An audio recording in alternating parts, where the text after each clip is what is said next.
蔡琴率全場鼓掌為缺席好友陳文善抗癌集氣，他會馬上好起來的。記者黃旭為台北報道，金喪天后蔡琴今晚15日於台北國際會議中心舉辦不要告別演唱會最終場。在民歌串燒節目時，他台上特別感謝今晚到場的醫護人員，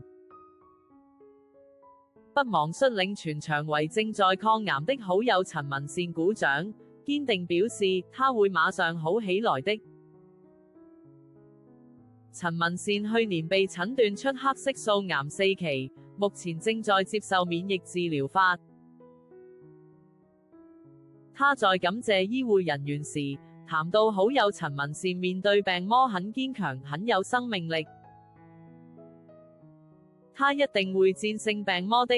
說完就率全場為好友鼓掌集氣。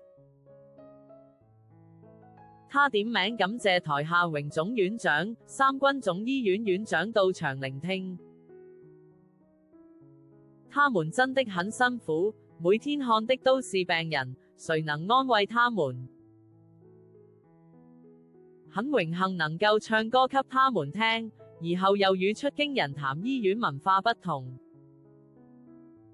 有一種恐怖醫院就是陳文善住的，要有3兩3。像我這樣沒有3兩3的，我的腿斷過，就是他們幫我治療，